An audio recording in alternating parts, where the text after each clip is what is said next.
రీసెంట్గా పార్లమెంట్లో national song అయిన వందే మాతరం గురించి డిబేట్ జరిగింది. ఈ వందే మాతరం సాంగ్ని ఎవరు కంపోజ్ చేశారు? బంకిం చంద్ర చటర్జీ గారు 1875 సాంస్క్రిటైజ్డ్ బెంగాలీ లాంగ్వేజ్లో ఈ సాంగ్ని కంపోజ్ చేశారు. And for the first time 1875లో బంగదర్శన్ అనే న్యూస్ పేపర్లో వందే మాతరంని పబ్లిష్ చేయడం జరిగింది. అండ్ 1882లో తను రచించిన నావెల్ అయిన ఆనంద్ మఠ్లో ఈ వందే మాతరం అనేది ఫస్ట్ టైం ఫ్యూచర్ చేశారు, అంటే మెన్షన్ చేయడం జరిగింది. అండ్ 1896 ఐఎన్సీ సెషన్ అనేది కోల్కతాలో జరిగింది. సో ఇందులో రవీంద్రనాథ్ ఠాగూర్ గారు ఫర్ ద ఫస్ట్ టైం ఈ వందే మాతరం సాంగ్ని పాడి వినిపించడం జరిగింది. 1905లో స్వదేశీ movement and anti partition మూవ్మెంట్లో Vande Mataram అనేది నేషనల్ స్లోగన్గా నిలిచింది.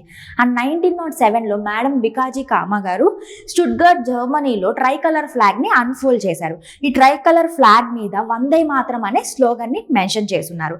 అండ్ 1950లో కాన్స్టిట్యూంట్ అసెంబ్లీ ప్రెసిడెంట్ అయిన రాజేంద్ర ప్రసాద్ గారు నేషనల్ యాంథమ్కి ఈక్వల్గా నేషనల్ సాంగ్ని కూడా ఈక్వల్ స్టేటస్ కలిగించాలని అనుకున్నారు.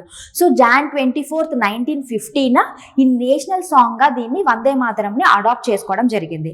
అయితే వందే మాతరం సాంగ్ని ఇండియన్ కాన్స్టిట్యూషన్లో ఎక్కడైనా మెన్షన్ చేస్తున్నారా అంటే ఎక్స్ప్లిసిట్గా అయితే మెన్షన్ చేయలేదు.